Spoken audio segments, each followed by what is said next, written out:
Morning. Andito po tayo ngayon sa ating rooftop, maliit lang na rooftop garden. So maghahalo tayo ng lupa para sa ating mga susunod na itatanim.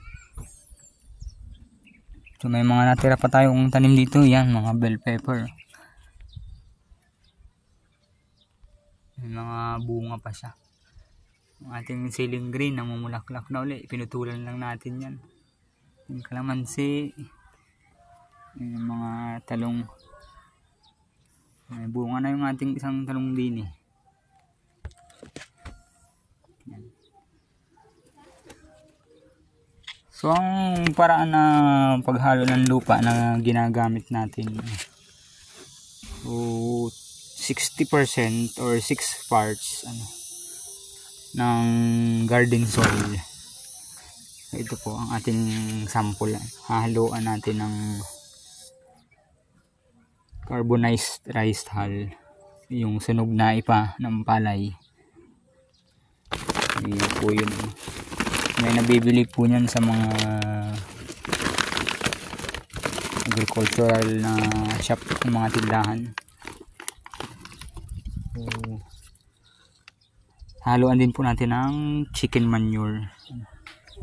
So, ito po yung pinatuyong ipot ng manok. Ayan.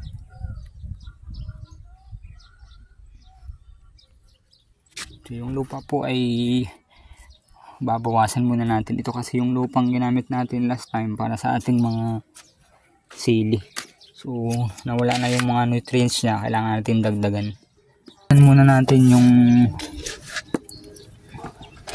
ating lupa. So ngayon po ay alas 9 ng umaga, medyo umiinit na rin. Ito ay tamang-tama lang at para tayo pagpawisan. Kailangan po ng katawan natin na mainitan din. Tapos po yung singaw ng lupa, meron po kasi yung toxin na maganda sa ating katawan. So ito po yung 60% na po na lupa ito, garden soil. Hahaluan po natin ng 30% na chicken manure.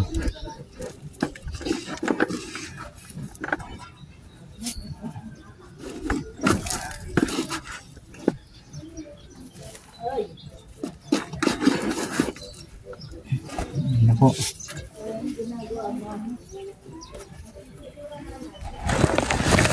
Tapos ito naman po CRH.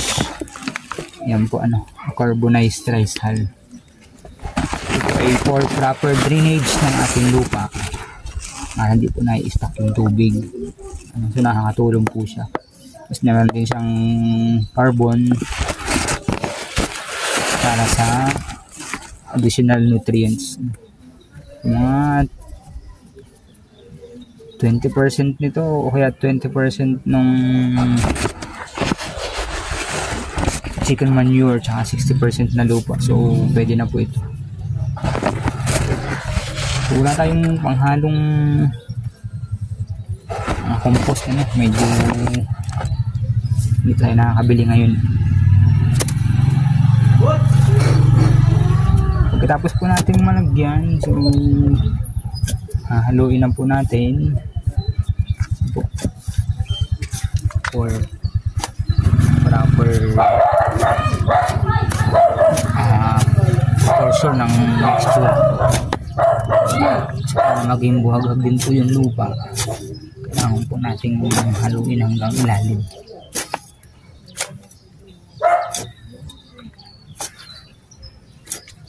Tsaga-tsaga lang po talaga ito.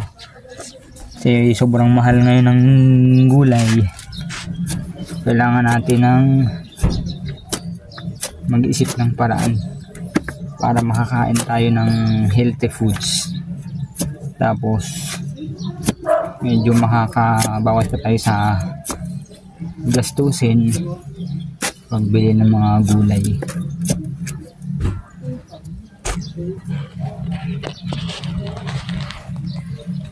So yun na po ano. Kulang pa po yan sa halo, pero yan na po yung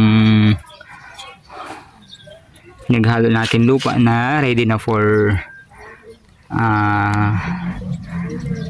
transplant ng ating mga seedlings susunod ano. Meron na rin tayo yung mga okra na pinalaki. Yan na po yung ating mga pechay. Susunod